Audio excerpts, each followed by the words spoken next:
The views, thoughts, and opinions expressed in this episode are that of the guest and host and do not necessarily reflect the values of sponsors or other associated organizations.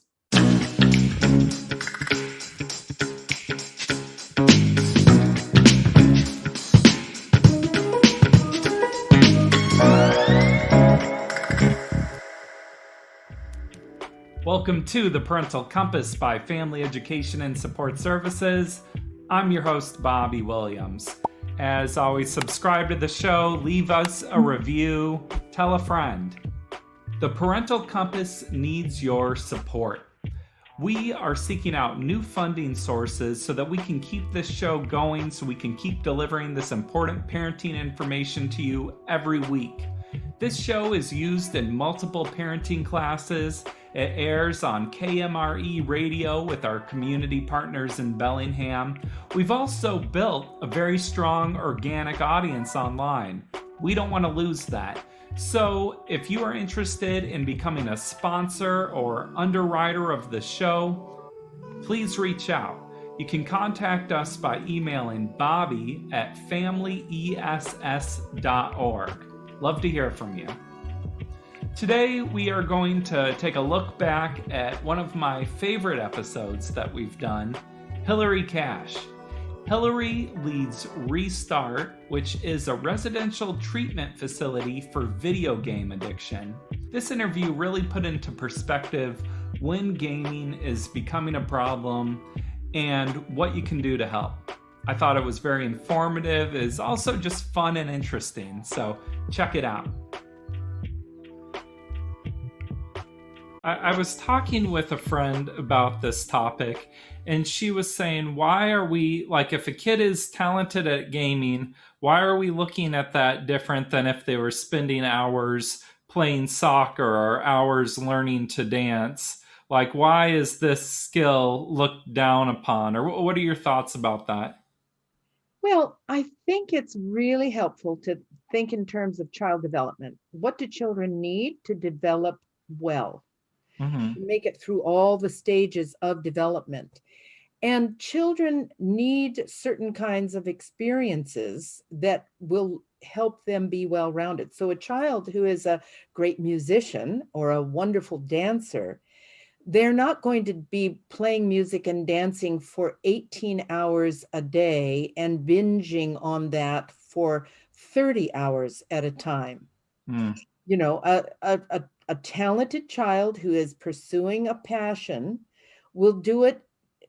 If they're doing it right, they're still going to have some balance in their lives. They're going to still be, getting exercise, getting sleep, eating well, taking care of themselves, having friends, being responsible within the family. All of these things are in the whole picture of a child's life, even if they are pursuing a passion or a talent with great devotion. Yeah. Well, so where is that line then? You're talking about gaming 18 hours. What's the difference between just an avid gamer and someone that is actually a gaming addict? Well, it's interesting because the World Health Organization does distinguish between hazardous gaming. Think of it on a continuum. So there's the non-gamer, there's the very casual gamer, there's the serious casual gamer, Mm-hmm. and the serious gamer, and the hazardous gamer, and the addicted gamer.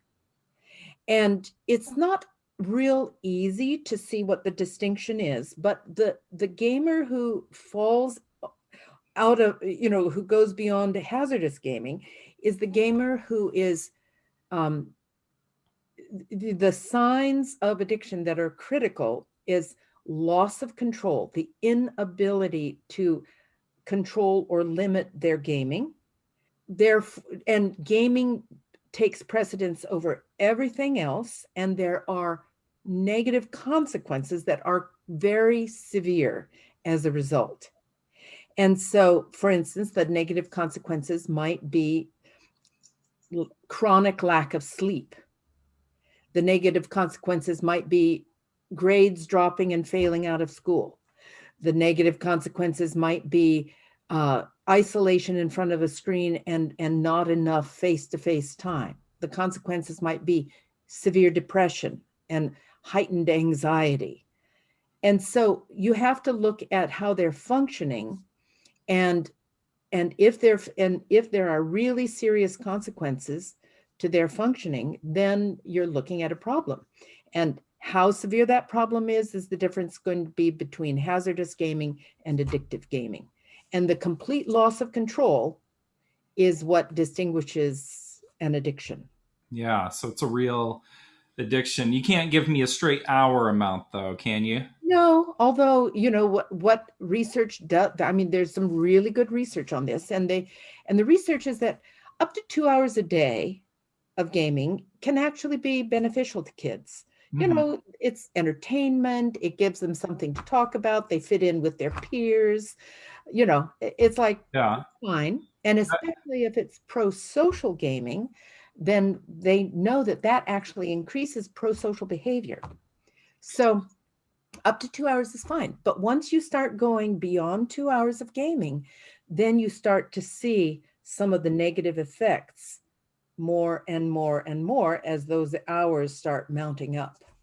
Yeah, that was something I wanted to touch on was a lot of young people, they're like, well, my friends are on the game. This is my way of being social. Or sometimes a kid might be bullied, but their social standing is high in the game because it's just judged on how you play the game. Right? So a kid could argue, this is where I'm accepted. This is where my friends are. What What do would I you say say to to a that? kid like that? Yeah, yeah. So especially a child who has autism, like they're high functioning, they have what's called Asperger's, or they have traits of autism, so that those are kids who often are bullied because they're Hmm. not picking up on social cues well, and so they don't fit in easily socially. They are going to be very, very, very drawn to online gaming, um, because it feels safe to them there, and it doesn't ratchet up their high anxiety. And again, in moderation, that's okay. The trouble is that the research is also very clear that there's a strong positive correlation between depression and the amount of time spent online, Hmm. because we are social animals and we do need to be in social, face to face social connection with one another. The more time somebody is spending online, the less time they're spending with family and friends. And so you take kids who are bullied, take kids who have poor social skills, those are kids who need a lot of extra help and support so that they can find kids to be friends with out in the real world. But they do need those real world face to face friendships, not just finding it online, because just finding it online is not an adequate substitute. It's Hmm. I use the analogy that if you're it's like feeding sugar to a starving person. That person will in the end still starve. Hmm. Okay. Hmm. So somebody who's starving for social contact and you give them their just nothing but online social contact, they will still starve in the end. They may not realize it, but they are still starving. So you've got to help everybody. All kids need help developing social connection. It's an interesting metaphor. Why do you think it's mainly, in general terms, boys and men that are so into gaming? Like, there are female gamers, but it seems like it's predominantly a guy thing. It is. It is. I mean, there are more female gamers as time goes by, but I think there are a number of reasons for it. Females do tend to be more drawn to social media than Mhm. than males. Um, and so many of the games that are the most popular and the most addictive are games where the online communities are often very misogynistic, anti-female, so it's a very unpleasant environment for females. The games are highly competitive and often very violent, and a lot of females just are not as drawn to that as males are. Males seem to be more willing than females to isolate. Women just don't seem to be as willing to isolate in front of a screen for days and weeks and months and years on end. Yeah. Well, good for them, you know. Uh, Another thing I hear a lot of young people say is like, well, there's this whole industry of being a professional gamer, or I could go pro, or maybe I'll work in the video game industry. And so they're justifying excessive gaming that way. Mhm, mhm. Well, it is. It's kind of like you're debating a 13-year-old with this interview here, but you know, No. These are great questions because, of course, this subject comes up all the time.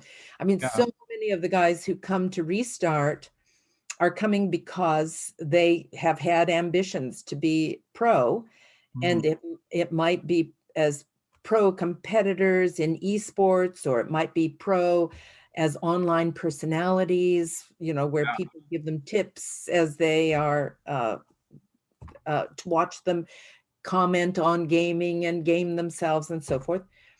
And the number of people who will actually make it it's less likely, they say, for somebody to actually succeed at either one of those professional avenues than it is for somebody to be a success in professional sports. Wow.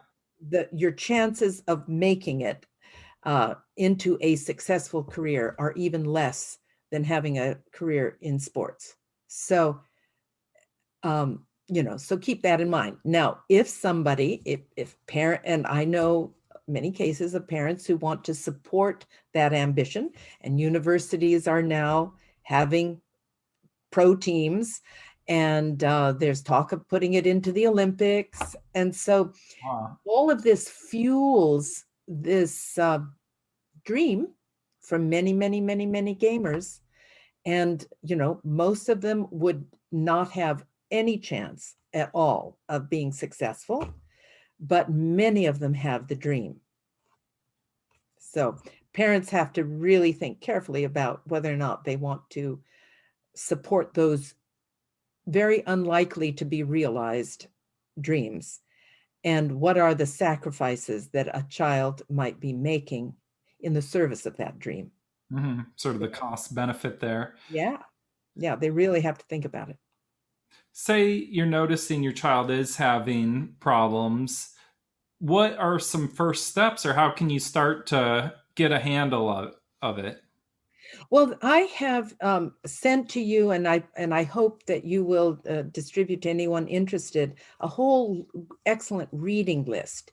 Mhm. Parents need to read up and understand, first of all, what the problem is, and they really need to understand child development. And they need, then once they start to understand what children need at different stages of development, they're going to be in a much better place to understand how to set the appropriate limits on a child's screen use. And a couple of books I'm going to name, one is my own, co-authored with Kim McDaniel, called Video Games and Your Kids. And it just talks about the stages of child development and how much screen time is appropriate per stage of child development. And it gives parents the language to use in trying to hold the family meetings to discuss this and set appropriate boundaries.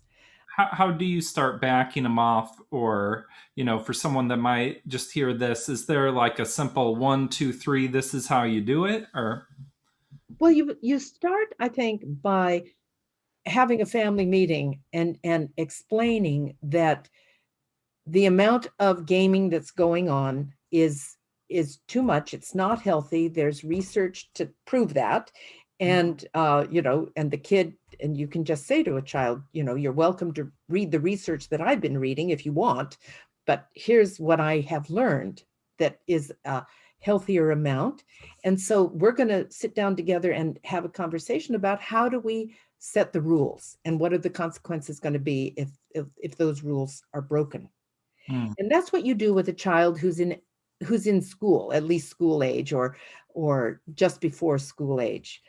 For little kids, you just have to decide what those rules are going to be and be consistent about it, and have a routine where you schedule up the day, and these are certain times when kids can be online. But for up to 2 years old, kids shouldn't have access to screens whatsoever, unless it's Zooming with a grandparent or a Mhm. friend. That's what I was gonna get into is tablets, and that's such a handy parenting tool. Or parents love to put their kids in front of the tablet; they're occupied. But so your stance is no tablets before 2. What about if a kid's 3, 4, 5, 6? What do you Very think? limited, like a half hour of tablet use, if it's if it's something that the parent thinks is appropriate content, then that's okay. It's just limited. And then once they're in elementary school, they can increase that personal entertainment time, or Hmm. because video, and I just let me say, video games are designed to be addictive. Children are not going to want to stop gaming. And so it's much harder to set limits on gaming than it is to set limits on other forms of uh, personal, enjoyable screen time. Yeah. Do you think they're getting better at making it more addictive? Or I imagine probably with Pong or something, it wasn't as bad. No, they hire psychologists to help them analyze the data. Artificial intelligence is combing through the data all the time.